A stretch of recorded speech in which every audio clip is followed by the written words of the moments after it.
I was standing in my garage, hands wrapped around a mug of coffee, watching the snow fall so thick I could barely see across the street when I heard the pounding on my front door. It was 6 in the morning on a Saturday in February, and Rochester, Minnesota was getting hammered by what the Weather Service was calling a historic blizzard.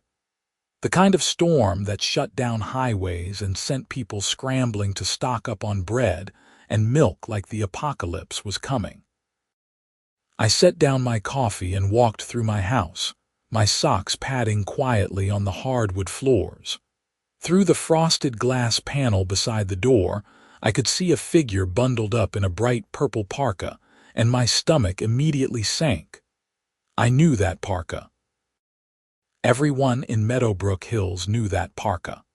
Patricia Whitmore, president of our homeowners association, and the single most exhausting human being I had ever encountered in my 34 years of life. I opened the door and cold air blasted into my entryway, carrying with it a swirl of snowflakes and Patricia's shrill voice. "Warren, thank goodness you're awake," she said, not waiting for an invitation before pushing past me into my house. Snow cascaded off her boots onto my floor. "I need your snowblower immediately." I blinked at her, still processing the fact that she had just barged into my home at 6 in the morning. "Good morning to you too, Patricia." "There's no time for pleasantries," she snapped, pulling off her gloves with sharp, angry movements. "The storm is getting worse by the minute, and my driveway is completely blocked. My snowblower broke down last night, and I need to get to the community center to make sure everything is secure." I closed the front door slowly, trying to gather my thoughts.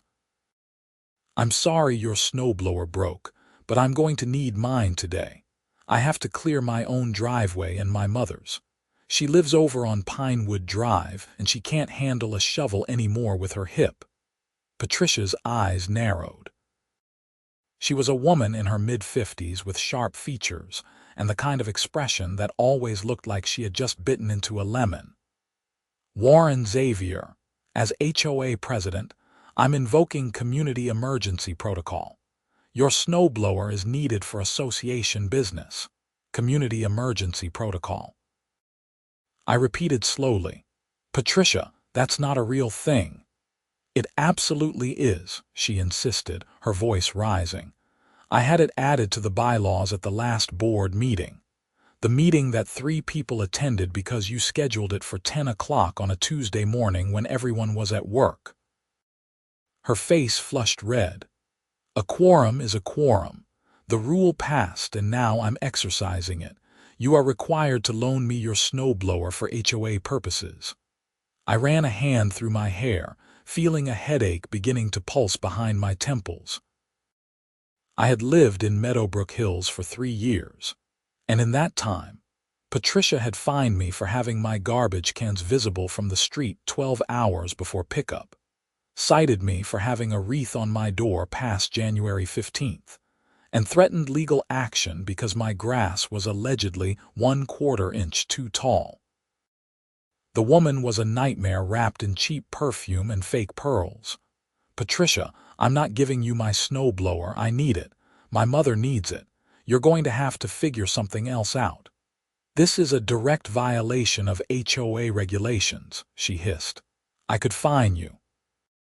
"Fine me for not lending you my personal property," I said, my own temper starting to flare. "You know what? Go ahead. Send me the fine. I'll see you in court and we'll let a judge explain to you how property rights work." She stared at me, her mouth opening and closing like a fish. "You are being incredibly selfish. What if there's an emergency? What if someone needs to get out? Then they'll call a plow service like normal people," I said. "Or they'll call 911 if it's actually an emergency." "Patricia, I'm sorry your snowblower is broken, but that doesn't mean you get to commandeer mine." She pulled herself up to her full height, which was maybe 5 feet 4 inches. "I am not commandeering anything. I am following proper HOA procedures. Procedures you made up." procedures that were voted on and passed by you and two other people. We stood there glaring at each other, and outside the wind howled and the snow continued to fall. I could see my neighbor across the street, Tom Henderson, already out with his shovel trying to make a dent in the accumulation. He wasn't having much luck. "I'm going to make you regret this," Patricia finally said, her voice low and venomous. "I will make your life in this neighborhood so difficult that you'll be begging to move." "You already make my life difficult," I pointed out. "This is just another Saturday as far as I'm concerned." She turned on her heel and marched back toward my door, yanking it open so hard it bounced off the doorstop. "Don't say I didn't warn you, Warren. This isn't over." She slammed the door behind her, and I stood in my entryway watching her purple parka disappear into the white curtain of falling snow. I should have known that wouldn't be the end of it. With Patricia, nothing was ever simple. I went back to my coffee and fired up my snowblower around 7, once the sky had lightened enough to see what I was doing. It was a good machine, a Toro with a 26-inch clearing width that I had bought the previous winter after throwing my back out shoveling. It had cost me nearly $1,000, but it was worth every penny on mornings like this. I was halfway through my driveway when Patricia appeared again, this time on foot, trudging through the snow from the direction of her house 2 doors down. She was still wearing that ridiculous purple parka, and she had a scarf wrapped around her face so only her eyes were visible. They were blazing with anger. I shut off the snowblower as she approached. "Patricia, I already told you. I demand you stop this immediately," she shouted over the wind. "You are creating an unsafe situation for the entire neighborhood." I looked around at the empty street, the houses with their lights on and smoke curling from chimneys. How exactly am I creating an unsafe situation? "You're using equipment that should be used for community purposes for your own selfish needs," she said. "What if Mrs. Chen needs to get to the hospital? What if the Robertsons have a pipe burst? Then they would call an ambulance or a plumber," I said slowly, like I was talking to a child. "Patricia, this is my property. This is my snowblower. You don't get to tell me I can't use it on my own driveway. I'm invoking my authority as HOA president. Your authority doesn't extend to my personal belongings." She took a step closer, and I could see her jaw was clenched so tight I was surprised she could still speak. "Give me the snowblower, Warren." "No, give it to me right now." "Absolutely not." She lunged forward and grabbed the handle of the snowblower, trying to yank it away from me. I held on, more out of surprise than anything else, and for a moment we stood there in a bizarre tug of war over a piece of yard equipment in the middle of a blizzard. "Patricia, let go," I said firmly. "You let go," she shrieked. "This is HOA property now. I'm seizing it under emergency provisions. You can't seize my property. That's not legal. I'll decide what's legal." I tightened my grip on the handle and pulled back hard. Patricia stumbled forward, her boots slipping in the snow, but she didn't let go. Her face was purple now, almost matching her parka, and I could see actual spittle flying from her mouth as she screamed at me. "You are the worst kind of neighbor," she yelled. "Selfish, inconsiderate, and a blight on this community. I'm clearing my driveway, Patricia. That's literally all I'm doing. You're refusing to help your neighbors in a time of crisis. There is no crisis. It's a snowstorm in Minnesota. This happens every year." She gave another tremendous yank on the snowblower, and this time I let go. She went flying backward, landing hard on her rear end in a snowbank I had just created. For a moment, she just sat there, stunned, covered in white powder and breathing hard. I almost felt bad. Almost. "Are you okay?" I asked, reaching down to help her up. She slapped my hand away. "Don't you touch me. This is assault." I didn't touch you. You fell because you were trying to steal my snowblower. I was not stealing, I was requisitioning. That's literally the same thing. She struggled to her feet, snow cascading off her coat. I'm calling the police. You assaulted an HOA officer in the performance of her duties. Go ahead, I said, pulling my phone out of my pocket. Want me to dial for you? Because I'd love to hear you explain to the cops that you tried to take my snowblower and fell down when I wouldn't let you. She snatched at my phone, but I pulled it back. Give me that. Nope. Warren Xavier, I am ordering you. You can't order me to do anything, I interrupted. You're the president of a homeowners association, not a dictator. You have no legal authority to take my property. No authority to tell me what to do on my own land beyond the actual bylaws that were legally passed, and definitely no authority to put your hands on my stuff. Her eyes were wild now, darting around like she was looking for backup or maybe a weapon. This neighborhood was perfect before you moved in. We had standards. We had people who understood what it meant to be part of a community. I am part of the community, I said. I pay my dues, I follow the actual rules, and I keep my property maintained. What I don't do is let you bully me into doing whatever you want whenever you want it. Bully, she laughed, high and sharp. I'm trying to help people and you're calling me a bully. Patricia, in the 3 years I've lived here, you have personally harassed every single family on this street. The Hendersons almost moved because you kept fining them for having toys in their yard. The Chens stopped coming to neighborhood events because you made a comment about their cooking. You told the Millers their Christmas decorations were tacky and filed a complaint with the city. So yeah, I'm calling you a bully. She stood there shaking, and I couldn't tell if it was from cold or rage, probably both.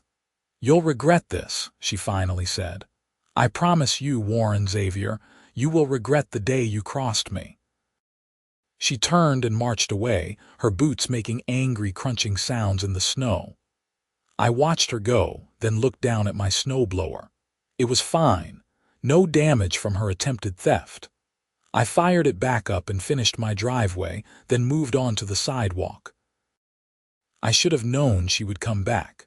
Around 9, I loaded the snowblower into the back of my truck to head over to my mom's house. The roads were terrible, barely plowed, but my truck had good tires and 4-wheel drive. I made it about half a block before I saw the purple parka again. Patricia was standing in the middle of the street, arms spread wide, blocking my path. I stopped the truck and rolled down my window. Patricia, move. Not until you hand over the snowblower, she called back. You're blocking a public road. I'm protecting community resources. It's not a community resource. It's my snowblower that I bought with my own money. Resources should be shared in times of emergency. I put the truck in park and climbed out. The snow was falling even harder now, visibility down to maybe 20 feet. Patricia, my 70-year-old mother needs her driveway cleared.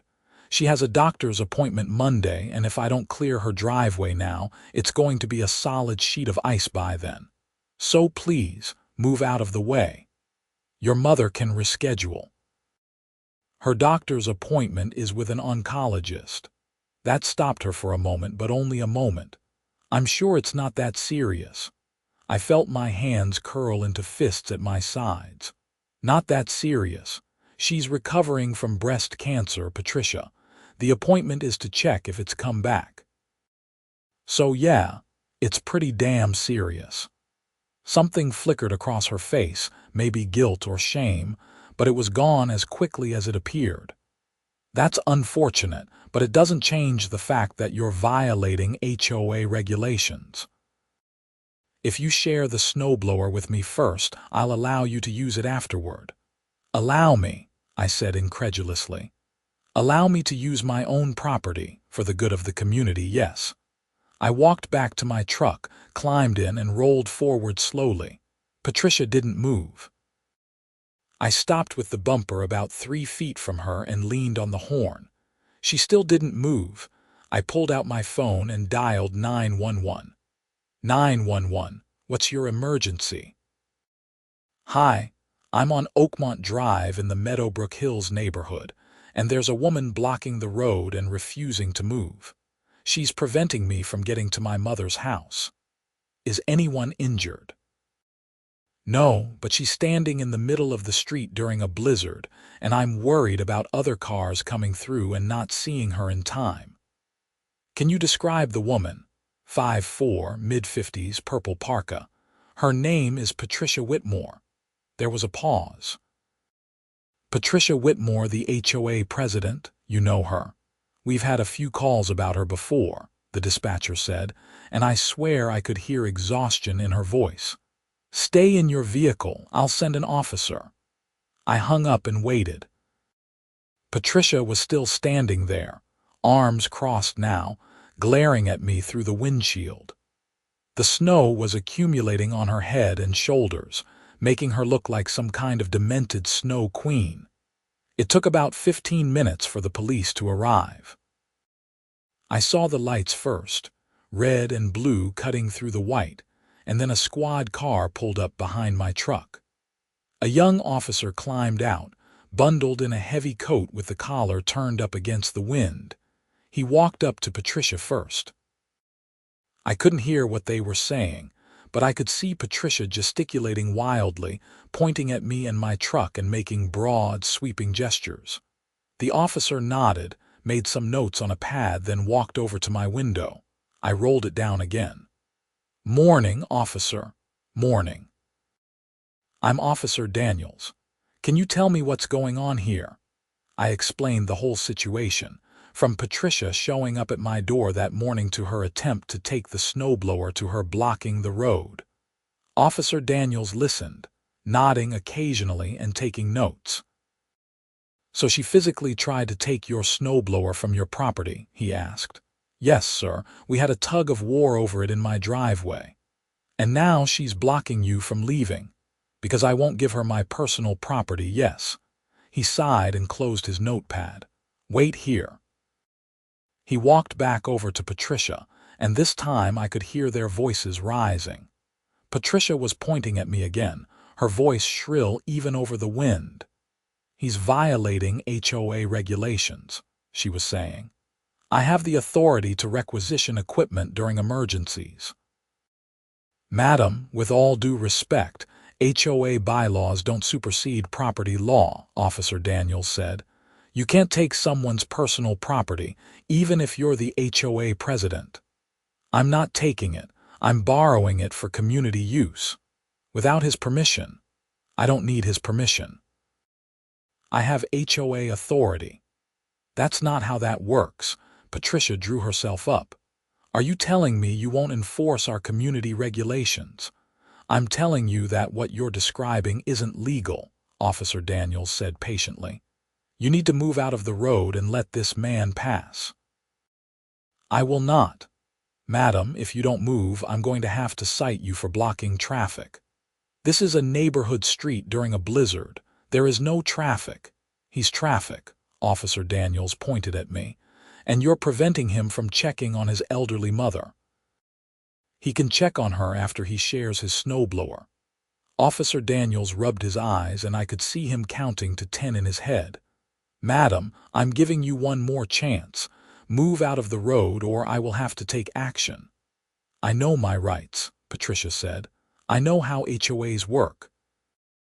I've been president of this association for 8 years, and I have never been treated with such disrespect. Last chance, madam. No. Officer Daniels pulled out his handcuffs. Patricia's eyes went wide. What are you doing? You're under arrest for obstruction of traffic, he said calmly. You have the right to remain silent. You can't arrest me. I'm the HOA president. That doesn't make you immune to the law, madam. Please put your hands behind your back. Patricia looked at me, her face a mask of fury. This is your fault, Warren. All of this is your fault.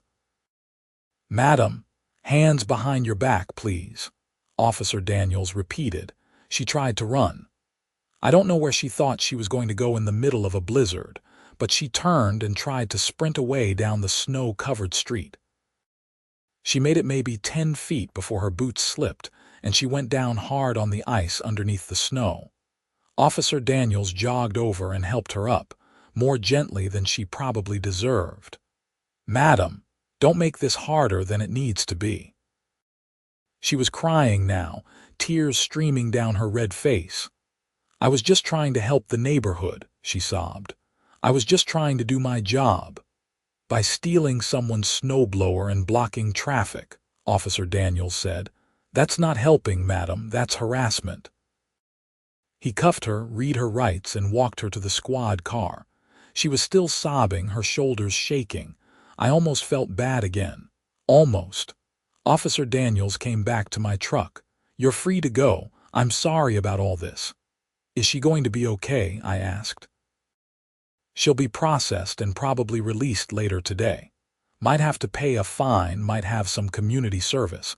Depends on if she has priors." He paused. "Between you and me, we've had a lot of complaints about her over the years. HOA disputes, harassment claims, trespassing reports. She's been warned multiple times to back off, but she never seems to learn. Trespassing. Apparently she likes to do inspections of people's yards without permission, walk right up to windows, peer in garages, that kind of thing." He shook his head. "HOAs can be useful for maintaining property values, but some people take the power trip way too far." "Yeah, I'm getting that sense. If she bothers you again, call us immediately. Don't engage, don't argue, just call. Document everything too. Take pictures, save emails, keep a log. If this escalates, you'll want that paper trail." I thanked him and watched as the squad car drove away, Patricia's purple parka visible through the back window. Then I put my truck in gear and headed to my mom's house. The roads were awful, but I made it. My mom lived in a small ranch house about 20 minutes from my place, and her driveway was completely buried. I spent 2 hours clearing it, plus her walkway and the area around her garage door. She kept trying to bring me hot chocolate and cookies, hovering in the doorway in her bathrobe, and I kept telling her to go back inside where it was warm. "That Patricia woman called here," she said at one point. I paused in my work. "What?" "Patricia Whitmore. She called about an hour ago, asking if I really had a doctor's appointment or if you were lying to avoid your HOA responsibilities." Anger flared hot in my chest. "She called you? How did she even get your number?" "I don't know, dear. She said she was conducting HOA business and needed to verify your claims." "I'm going to kill her," I muttered. Warren language. "Sorry, Mom, but that's completely out of line. She has no business calling you, no business questioning your medical situation, and definitely no business harassing you." My mom smiled. "It's fine, dear. I told her that yes, I have an appointment and that she should mind her own business and leave my son alone. Then I hung up on her." I laughed despite myself. "You hung up on her?" "I don't have time for nonsense," my mom said primly. "Now finish up and come inside. I made soup." By the time I got home that afternoon, the snow had finally stopped. The city plows were out, and neighbors were emerging from their houses to start digging out. I waved to Tom Henderson across the street, and he waved back. "Heard you had some excitement this morning," he called. "You could say that. Patricia's been calling everyone, you know. Telling her version of events. Let me guess, I'm the villain?" "Oh, absolutely. According to her, you assaulted her, threatened her, and got her arrested on false charges." I groaned. "Of course she is." Tom walked across the street, his boots crunching in the snow. He was a big guy, early 40s, with a beard that made him look like a lumberjack. "For what it's worth, nobody's buying it. We all know what Patricia's like. Half the neighborhood has been waiting for something like this to happen." "Really? Are you kidding?" She tried to fine the Chens for having their garage door open too long. She threatened to sue the Millers for having a vegetable garden that was agriculturally inappropriate for a residential area. She called animal control on the Johnsons because their cat sits in their window, and she claimed it was being displayed in a sexually provocative manner. She what? It's a cat, Warren. A regular cat. But Patricia said the way it was sitting was suggestive and violated decency standards. Tom shook his head. The woman is unhinged. We've been trying to vote her out for years, but she's got a couple of cronies on the board who always back her up. Who are the cronies? Donna Fletcher and Ruth Armstrong. They're both retired, both bitter, and both way too invested in making everyone else's lives miserable. The three of them form a voting bloc, and since barely anyone comes to meetings, they basically run the show. I thought about that. When's the next HOA meeting? Next Thursday, actually. First Thursday of the month, 7 p.m. at the community center. Why? Because I think it's time some of us start showing up. Tom grinned. I was hoping you'd say that. Let me make some calls. Over the next few days, I started hearing from neighbors. Some called, some texted, some just stopped by my house to talk. Everyone had a Patricia story. The woman had terrorized the neighborhood for years, hiding behind HOA rules and making up new ones whenever it suited her. The Hendersons told me about the time Patricia tried to have their kids' playset removed because it wasn't aesthetically aligned with community standards.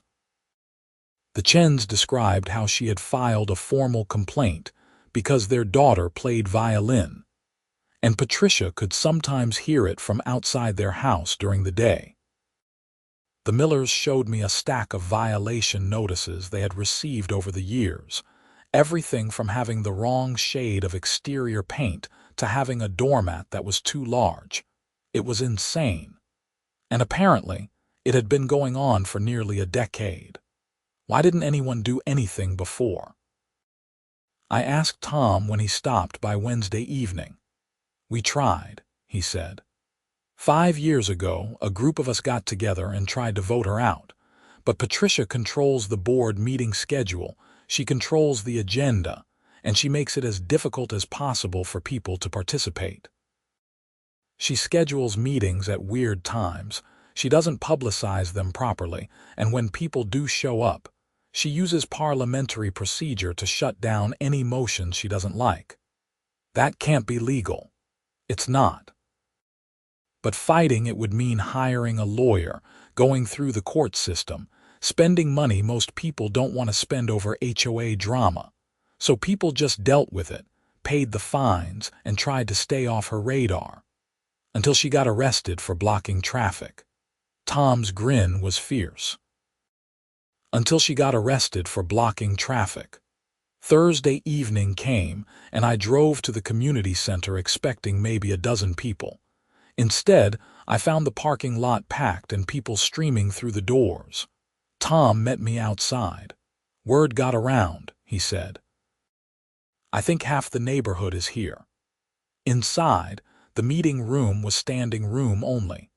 I recognized most of the faces from around Meadowbrook Hills, people I had waved to in passing or exchanged pleasantries with at mailboxes. They all looked angry. Patricia was at the front of the room, seated at a long table with Donna Fletcher and Ruth Armstrong flanking her. All three women looked shocked at the turnout. Patricia's face was pinched and pale, and she had a bandage on her wrist from her fall on the ice. This meeting will come to order, Patricia said, banging a gavel on the table. Her voice was shaky. I see we have an unusually large attendance tonight. That's because people are actually paying attention now, someone called from the back. Patricia's jaw tightened. Please hold all comments until the appropriate time. We have a full agenda tonight, including a discussion of recent events and the behavior of certain residents who have shown a flagrant disregard for community standards. You mean yourself? Tom called. The room erupted in laughter and applause. Patricia's face turned red. Order, she shouted, banging the gavel again. "I will have order." "Patricia, I move that we table the regular agenda and instead discuss your conduct as HOA president," said a woman I recognized as Lisa Martinez from 3 streets over. She was a lawyer, I remembered. Corporate law, but still a lawyer. "That motion is out of order," Patricia snapped. "Actually, it's not," Lisa said calmly. "Under Robert's Rules of Order, which our bylaws state we follow, any member can make a motion from the floor once the meeting is properly opened. You opened the meeting, so I'm making a motion. Do I have a second?" "Second," came a chorus of voices. Patricia looked panicked. "This is highly irregular. Call the vote," Lisa said. "I don't recognize this motion." "You don't have to recognize it. I made it, it was seconded, and now we vote. All in favor of tabling the regular agenda to discuss President Whitmore's conduct."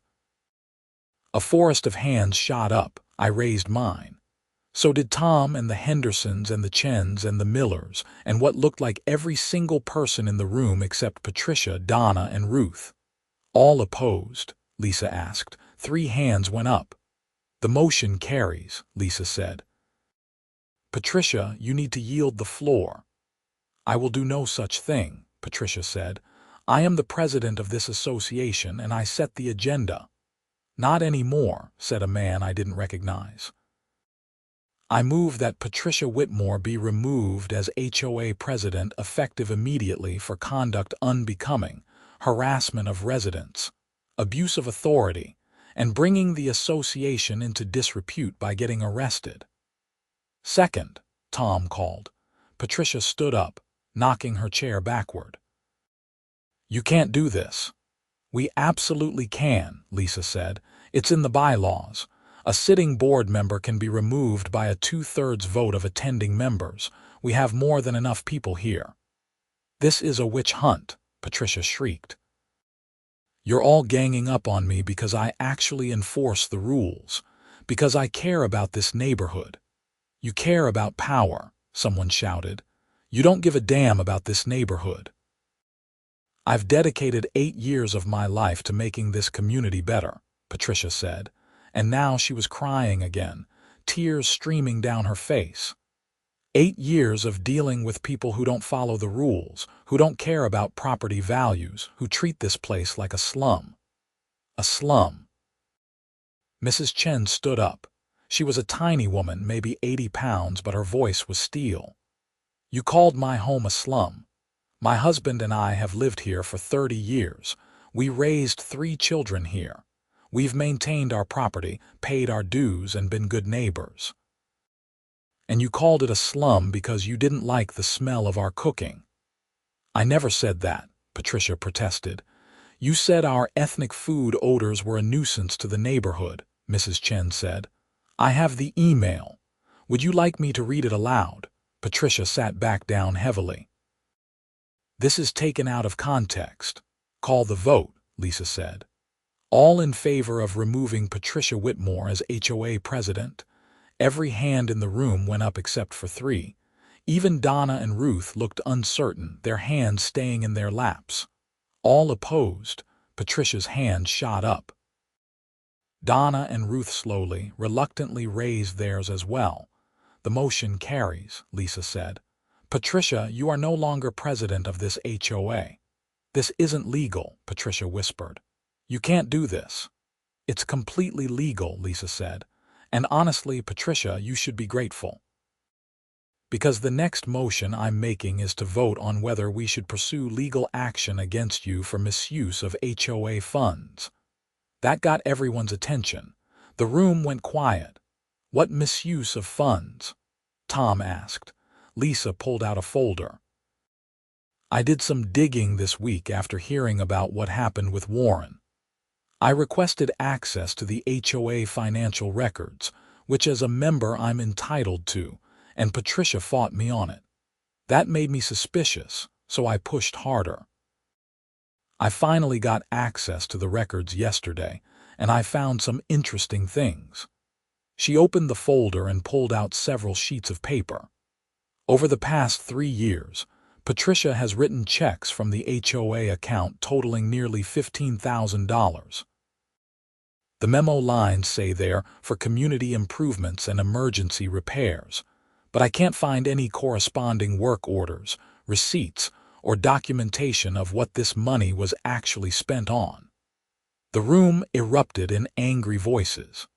Patricia had gone white as the snow outside. "That's ridiculous," she said. "Those funds were used for legitimate HOA business." "Then you'll have no problem providing receipts," Lisa said. "I'm formally requesting a full audit of the HOA finances for the past 5 years, and I'm making a motion that we refer this matter to the police for investigation." "Second," I called. Patricia stood up, swaying slightly. "I don't have to listen to this. I don't have to sit here and be accused of crimes by people who don't understand the first thing about running an organization." "Sit down, Patricia," Lisa said coldly, "or leave. Either way, we're voting." Patricia grabbed her purse and her coat. "I quit. I resign from this board, effective immediately. You people deserve each other." She stormed out, Donna and Ruth scrambling after her. The door slammed behind them and the room sat in stunned silence. Then someone started clapping, and then someone else. And then the entire room was applauding and cheering. Okay, Lisa said, holding up her hands. "We still need to take care of business. I move that we elect a temporary board to serve until we can hold proper elections. Nominations." "I nominate Lisa Martinez for president," Tom called. "Second," came multiple voices. "I nominate Tom Henderson for vice president," someone else said. It took about an hour, but by the end of the night we had a new board, a plan to conduct a full financial audit, and a motion passed to revise the bylaws to make them more transparent and harder to abuse. We also voted to rescind every ridiculous rule Patricia had pushed through, including the one about HOA officers being able to requisition personal property. As people were leaving, several neighbors came up to shake my hand and thank me. "For what?" I asked. "I just wanted to clear my driveway." "You stood up to her," Mrs. Chen said. "You didn't back down when she tried to bully you. That gave the rest of us the courage to finally do something." I drove home that night feeling lighter than I had in years. The neighborhood felt different somehow, like a weight had been lifted. The financial audit took 6 weeks. It turned out Lisa's initial investigation had only scratched the surface. Patricia had been embezzling from the HOA for 5 years, taking money a little at a time and covering her tracks with vague expense categories. The total came to just over $42,000. The HOA board voted unanimously to refer the matter to the police. Detective Sarah Ramirez from the Rochester Police Department took the case. I had to give a statement about the snowblower incident and everything that had happened that morning, and apparently so did half the neighborhood. Patricia was arrested in April. I wasn't there, but Tom told me she screamed and cried the whole time, insisting she had done nothing wrong and that we were all persecuting her for being a strong woman who enforced the rules. The preliminary hearing was in June. I took a personal day from my job at the engineering firm downtown to attend. The courthouse was old and stately, with marble floors and high ceilings that echoed every sound. Patricia showed up in a navy blue suit, her hair styled and her makeup perfect. She looked smaller somehow, diminished. Her lawyer was a harried-looking man in his 60s who kept checking his watch. The prosecutor was a young woman named Amanda Torres, who laid out the case with clinical precision. Bank records, canceled checks, HOA financial statements, testimony from board members and residents. It all painted a picture of someone who had systematically stolen from her neighbors over the course of years. Patricia's lawyer tried to argue that she had used the money for HOA purposes and just hadn't kept proper records. Prosecutor Torres pulled out photographs of Patricia's house, showing a new roof, new siding, a renovated kitchen, and a brand new Lexus in the driveway. All purchased during the time the embezzlement was taking place. All paid for in cash. Mrs. Whitmore's personal finances show no source of income sufficient to cover these expenses, Torres said. She's been retired for 7 years and lives on a fixed income from her late husband's pension. Yet somehow, she managed to fund over $100,000 in home improvements and purchases. The money had to come from somewhere. The judge, a stern-looking woman in her 50s named Judge Catherine Walsh, listened to everything carefully. At the end of the hearing, she set bail at $50,000 and ordered Patricia to surrender her passport. Mrs. Whitmore, these are serious charges, Judge Walsh said. If convicted, you're looking at significant prison time. I strongly suggest you speak with your attorney about a plea agreement. Patricia's face crumpled, but she nodded. The trial was set for September. In the meantime, life in Meadowbrook Hills improved dramatically. Lisa Martinez turned out to be an excellent HOA president, focused on actual community building rather than petty rule enforcement. We organized neighborhood barbecues, started a community garden, and established a fund to help elderly residents with yard work and home maintenance. I got to know my neighbors properly for the first time. Tom and I started having beers on Friday evenings, sitting on his porch and solving the world's problems. The Chens invited me over for dinner, and Mrs. Chen's cooking was incredible. The Miller's kids started using my driveway for basketball when theirs was occupied, and I didn't mind at all. My mom's oncology appointment had gone well. The cancer hadn't returned, and her prognosis was good. She started coming over for Sunday dinners, and sometimes I'd bring over Tom and his wife Jennifer. My mom loved having a full house again. The trial lasted 3 days. I attended all of it, sitting in the back of the courtroom and watching the prosecution systematically dismantle Patricia's defense.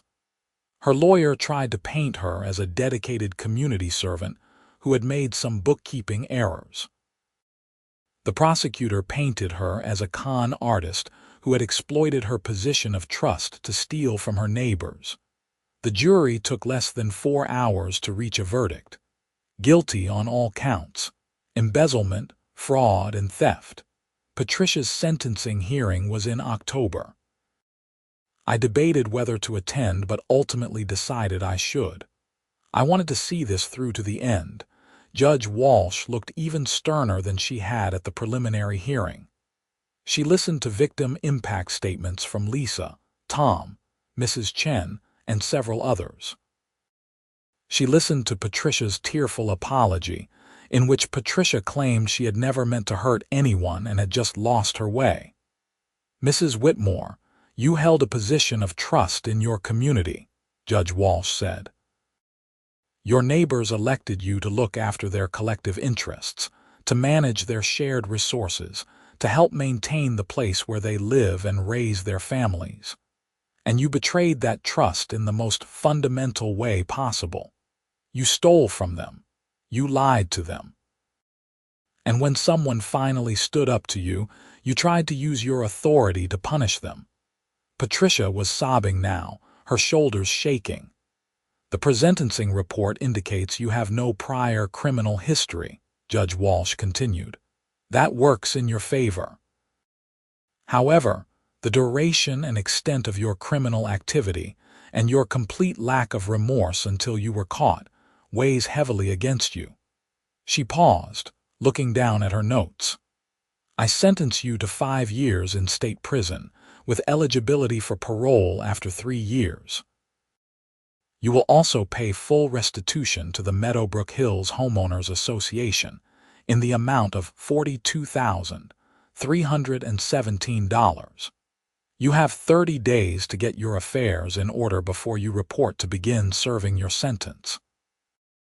Patricia collapsed and her lawyer had to hold her up. I watched as the bailiff helped them out of the courtroom, Patricia's cries echoing off the marble walls. I felt a hand on my shoulder and turned to find Tom standing there. "It's over," he said. "Yeah," I agreed. "It is." We walked out of the courthouse into a perfect October afternoon. The leaves were turning, gold and red and orange, and the air had that crisp quality that meant winter wasn't far off. I thought about the snowstorm back in February, about standing in my driveway with my snowblower and Patricia demanding I hand it over. It felt like a lifetime ago. "You know what the funny thing is?" Tom said as we walked to our cars. "None of this would have happened if she had just been reasonable. If she had asked nicely to borrow your snowblower, you probably would have said yes." "Maybe," I said, "though honestly I needed it for my mom." "Sure, but the point is she didn't even try the normal approach. She went straight to demanding and threatening, like she couldn't conceive of a world where she didn't get exactly what she wanted exactly when she wanted it." "Power corrupts," I said, "and HOA power corrupts absolutely." Tom laughed. "Who knew the biggest villain in our lives would be a 5'4" woman in a purple parka?" We said our goodbyes, and I drove home through the pretty autumn afternoon. Meadowbrook Hills looked different now, friendlier somehow. Kids were playing in yards, people were out walking dogs and chatting with neighbors. The community center had a sign up announcing a Halloween party the following week. I pulled into my driveway and sat for a moment, looking at my house. It was a good house, a good neighborhood. And now, finally, it felt like home. My phone buzzed. A text from my mom. "Did you eat? I made too much pot roast. Come over." I smiled and texted back that I was on my way. As I backed out of the driveway, I saw Tom across the street getting his mail. He waved and I waved back. Everything felt normal. Everything felt right. Patricia Whitmore reported to the Minnesota Correctional Facility in Shakopee on November 15th.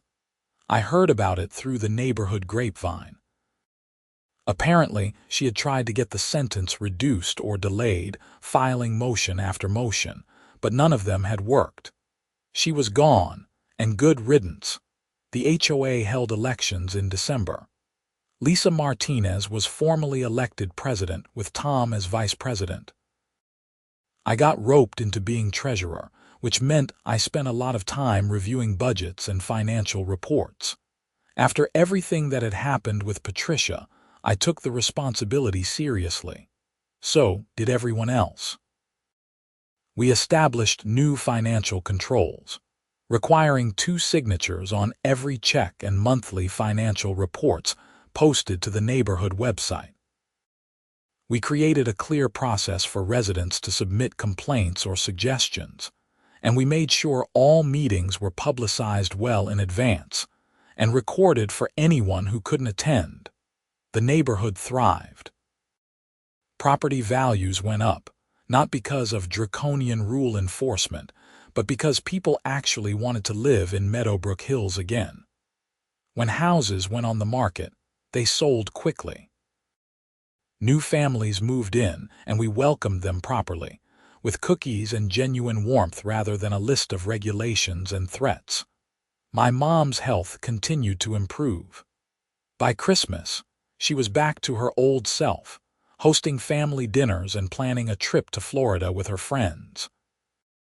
She credited me with saving her life, which was dramatic and not entirely accurate, but I appreciated the sentiment.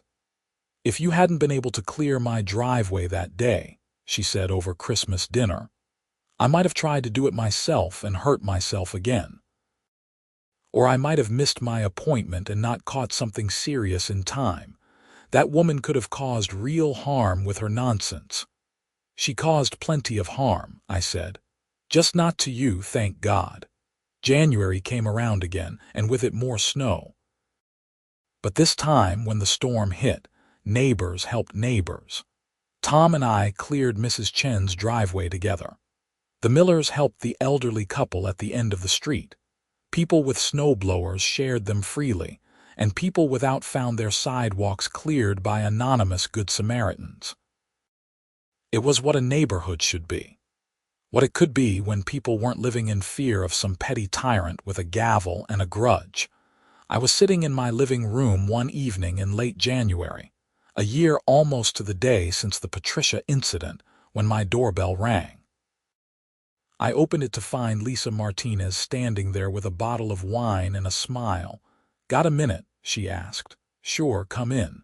We sat in my kitchen and she poured us each a glass. "I wanted to thank you," she said, "officially, on behalf of the HOA board and the neighborhood." "For what?" "For standing up to Patricia when the rest of us were too tired or too scared. For not backing down when she tried to bully you. For being willing to call the police and follow through even though it made things complicated." She raised her glass.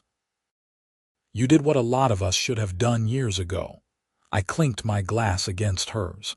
"I was just trying to clear my driveway." "That's what makes it perfect," Lisa said. "You weren't trying to be a hero or make a statement. You were just trying to live your life, and you refused to let someone push you around for no good reason. That's exactly the kind of neighbor we need." We talked for a while, catching up on neighborhood gossip and discussing some upcoming projects for the HOA. Lisa had ideas for improving the community center and maybe adding some benches and landscaping to the common areas. All reasonable, all focused on actually improving life for residents. After she left, I stood on my porch for a while, looking out at the quiet street. Lights glowed in windows, smoke curled from chimneys, and everything was peaceful. This was what I had wanted when I bought my house 3 years ago. It had just taken a while and a lot of drama to get here. My phone buzzed. A text from Tom. "Beer tomorrow night. Jennifer's making chili." I texted back a thumbs up and went inside. Life went on. Spring came, and with it the annual neighborhood cleanup day. We picked up litter, trimmed bushes, and planted flowers in the common areas. Kids drew chalk pictures on the sidewalks, and someone set up a grill for hot dogs and burgers. It felt like a block party, casual and fun. I heard through the grapevine that Patricia had been denied parole. She would serve at least another year before being eligible again. Part of me felt bad for her, watching her life collapse over her own bad choices. But mostly I felt relief that she was gone and couldn't hurt anyone else. The HOA was thriving now, run by people who actually cared about community rather than control. We had new families moving in. The neighborhood kids were starting a summer baseball league, and Mrs. Chen was teaching cooking classes at the community center. It was everything a neighborhood should be. One Saturday afternoon in May, I was mowing my lawn when a car pulled up. A young couple got out, looking around with the slightly lost expression of people who were house hunting. They walked up to me and the woman smiled. "Hi, sorry to bother you. We're looking at the house for sale on Maple Drive. Can I ask what it's like living here?" I turned off the mower. "It's great. Really friendly neighborhood, good people, active HOA that actually does positive stuff." "What kind of stuff?" the man asked. I told them about the community events, the neighborhood garden, the help available for elderly residents, the kids' activities. I told them how the HOA had been reformed and was now focused on building community rather than enforcing petty rules. "That sounds amazing," the woman said. "We looked at a few other neighborhoods, but they all seemed so sterile, like everyone was afraid to actually talk to each other." "Not here," I said. "Here we've got barbecues and block parties and people who actually know their neighbors." They thanked me and moved on, and I went back to my lawn. About an hour later, Tom came over. "I saw you talking to those people," he said. "House hunters?" "Yeah, they seemed nice." "Did you tell them about Patricia?" I thought about it. "No, that's over." "Why give them the bad history when everything's good now?" Tom nodded. "Good call. No point dwelling on the past. We stood there for a while, just enjoying the spring afternoon. Across the street, the Henderson kids were playing basketball. Down the block, Mr. and Mrs. Miller were working in their garden. It was normal and peaceful and exactly what suburban life should be. "You know," Tom said eventually, "I was thinking about selling a few years ago. Patricia made everything so miserable, and Jennifer and I talked about just cutting our losses and leaving. I'm glad we didn't. I'm glad we stuck it out." "Me too," I said. He clapped me on the shoulder. "Beers tonight, we're grilling." "I'll be there." By the time summer rolled around in full force, Meadowbrook Hills had become the kind of neighborhood people pointed to as an example of how HOAs should work. We got written up in the local paper, with Lisa doing an interview about community building and proper governance. The article mentioned Patricia only in passing, as a cautionary tale about how power without accountability can corrupt. I cut out the article and stuck it on my fridge. Not because I was proud of my role in everything, though I suppose I was a little, but because it was a reminder. A reminder that standing up to bullies matters.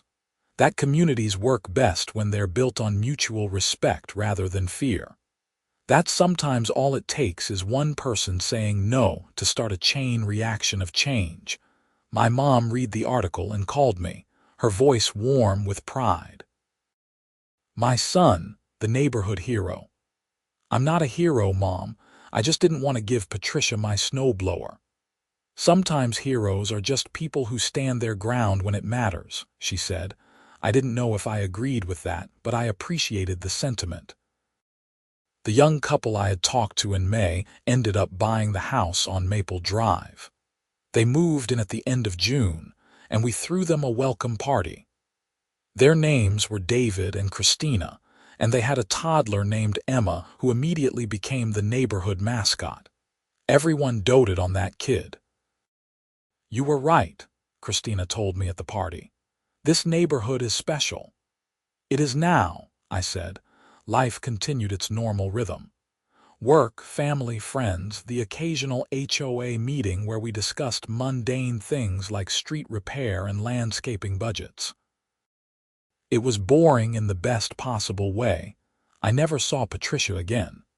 I heard she got out of prison after serving 3.5 years, but she moved away from Rochester.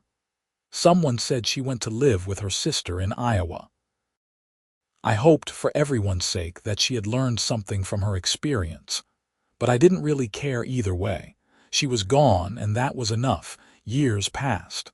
I got promoted at work. My mom celebrated her 75th birthday cancer-free. Tom and Jennifer had another baby. The neighborhood kids grew up. Houses changed hands, new families moved in, old families moved away. Life happened, but every winter when the snow started to fall and I pulled my snowblower out of the garage, I thought about that morning.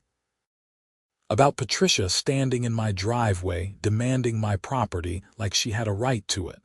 About her blocking the street in her purple parka. About the moment when Officer Daniels put her in handcuffs and everything changed.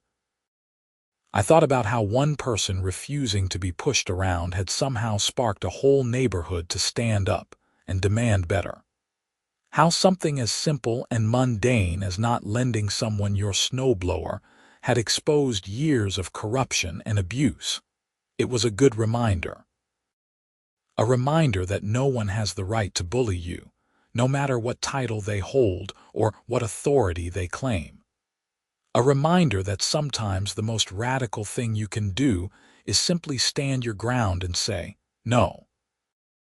And every winter, as I cleared my driveway and then went to help my neighbors with theirs, sharing my snowblower freely because they asked nicely and we all helped each other, I felt grateful. Grateful that Patricia had overplayed her hand. Grateful that her arrest had been the catalyst for real change. Grateful that I lived in a place where people looked out for each other now. The snowblower still worked perfectly, humming along as it threw snow to the side. It was a good machine. I had paid a lot for it, but it had been worth every penny. Not just because it made winter easier, but because it had somehow become a symbol of standing up for yourself, of community done right, of how sometimes the smallest acts of resistance can lead to the biggest changes. I finished my driveway and moved on to Mrs. Chen's. She was waiting with hot tea and cookies, like always. We sat on her porch for a while, watching the snow fall and talking about nothing in particular. "You know," she said eventually, "I'm glad you moved to this neighborhood, Warren." "Me too, Mrs. Chen," I said. "Me too." And I meant it. Despite everything that had happened, despite the drama and the conflict and the police and the trial, I was glad. Because all of that had led to this. A real community, real neighbors, real friendships. That evening, I drove to my mom's house for dinner. The roads were clear, the plows having done their job. Her driveway was already clear too. Tom had texted me that he'd gotten it while he was out. I made a mental note to return the favor. Inside, my mom's house smelled like roast chicken and fresh bread. She hugged me at the door and we sat down to eat. Over dinner, she told me about her week, her friends, her plans for spring.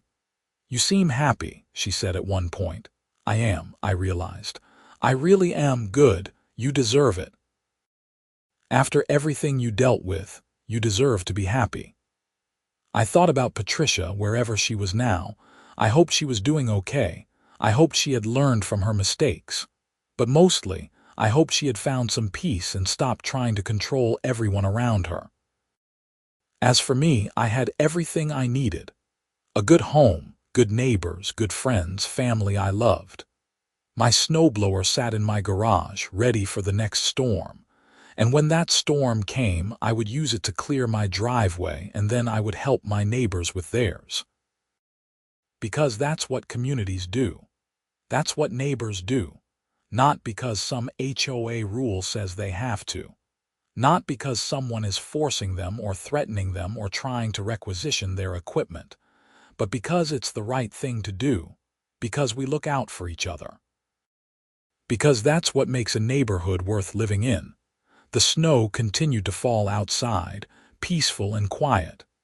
Inside, I was warm and safe, surrounded by the people I loved. And somewhere out there, other neighborhoods were dealing with their own Patricia Whitmores, their own petty tyrants and power-hungry HOA presidents. I hoped they would find the courage to stand up like we did. I hoped they would remember that no one has the right to bully you. I hoped they would say no when it mattered, but that was their journey. Mine was over, at least this chapter of it. I had my snowblower, my home, my community. I had stood my ground when it mattered and everything had worked out, and really, what more could anyone ask for?